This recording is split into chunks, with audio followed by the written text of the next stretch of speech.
Hey guys, I got another cool exercise for you today. This one is an octave exercise. This is meant to teach you every sort of octave position you can find on the guitar. It's not going to teach it to you all over the neck, but it'll show you every single octave position, and then that's up to you. You can use octaves wherever you want. And the other nice thing about knowing octaves is that it helps you learn the fretboard. Because let's face it, that's one of the holes in a lot of guitar players' sort of game, is not knowing the fretboard, and octaves can help you learn that. Because if you know where one note is and you know where the octave is, then you can sort of figure out neighboring notes, and you can begin to visualize the fretboard instead of being this confusing checkerboard. It starts to become a little clearer, and hopefully will aid in your progress as a guitarist. So this is this octave exercise. I'll play it and then I'll break it down and show you what I'm doing. So here we go.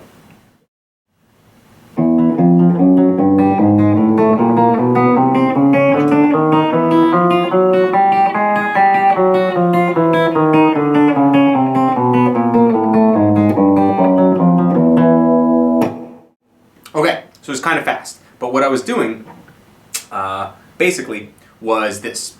I start with my low E, and then I play the octave of it, which is a real common shape, D string 2nd fret. And you can think about this shape happens all over the neck. In fact, the next couple octaves in a row are this shape. And this is a chromatic exercise, so it goes just one note after the next. It's literally like going up fret by fret up the neck, but in one position. So we start with this E octave, and then we play the same shape. If you imagine that first one being played with your ring finger, like that, but instead we're playing with our middle finger, because the object of this exercise is to keep one finger per fret. So we're keeping our first finger on the 1st fret, middle finger on the 2nd, ring on the 3rd, pinky on the 4th. So we start, once again, with E and E, and then we move to F and F. And this shape is really, really common. This one happens all over the neck. Basically, it's kind of like playing a power chord, where you're playing sort of skipping a fret and you're on the next string, like 1st fret and 3rd fret on the A string. The only difference is you skip a string, so you skip a fret and a string. So now I'm on the 1st and 3rd frets, on the low E and the D string. And then this is the next shape as well, except I use my middle finger and pinky. That's F sharp to F sharp. The next note after F sharp is G, so I play G with my ring finger, and then an open G. And then the next shape is the same shape as this open one. Remember, you're using open strings, so you have to sort of imagine what they would be like farther up the neck if it was a closed fret position, and this is exactly what it would be like. G sharp to G sharp. So I'm playing the 4th fret with my pinky on the low string, and then I'm playing the 1st fret on the G string. Sorry, a little bit out of tune. G sharp to G sharp, 1st finger on the 1st fret of the G string. So I have.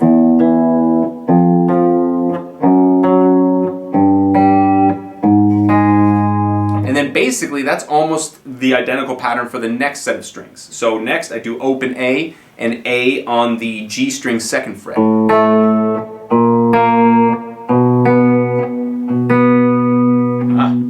Going out of tune. Whoa, whoa, whoa, whoa. There we go. Okay. So once again, let's keep going.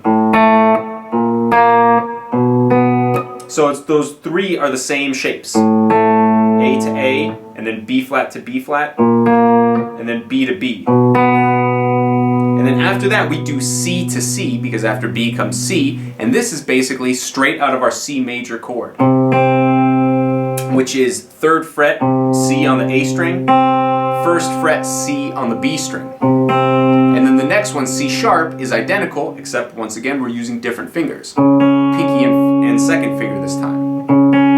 After that we do open D to D string on the, or D on the B string, like that. And then we play D sharp to D sharp. That's 1st fret D string, 4th fret B string. So far we have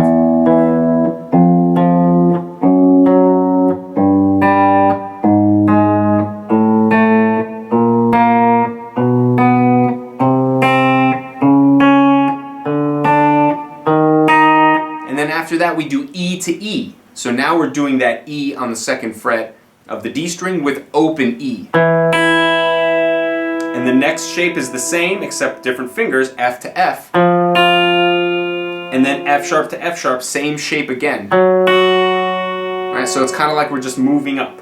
And then after F sharp to F sharp, we do G to G, open G string to G on the 3rd fret of the high E. And then G sharp on the G string, and 4th fret G sharp on the high E. And that's the end of that exercise. Well, that's the end of half of it.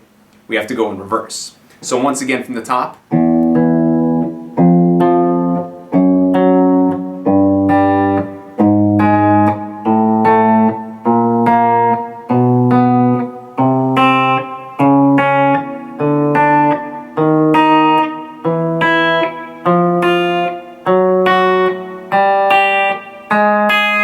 And then reverse is the exact same shapes except we're going backwards.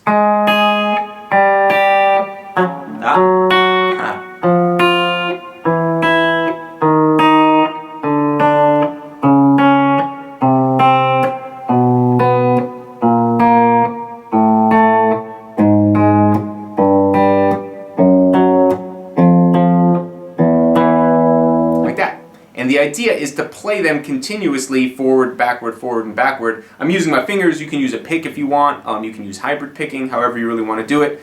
But something that's important to keep in mind is when you're learning this exercise is you don't want to play short staccato notes. Right? Ideally, the end effect, you could do that at first, but the end effect would be sort of a legato style where one note is running directly into the next note.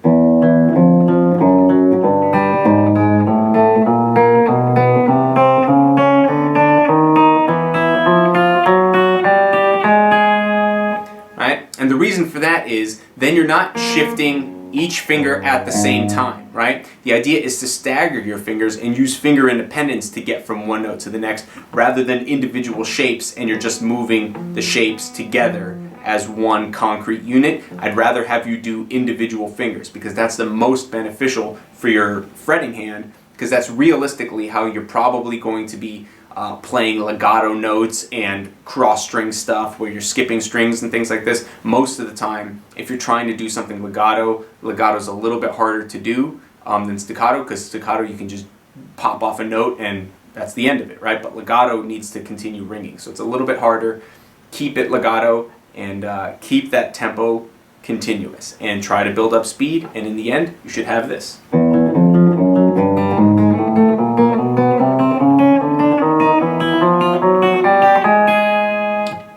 And then the reverse is back. So enjoy it and have some fun. If you can, it would be awesome if you could like, share, subscribe, and tell your friends. And check out some more of the guitar lessons. There's a lot of good stuff, technique, songs, a bunch of stuff waiting right for you. So enjoy it.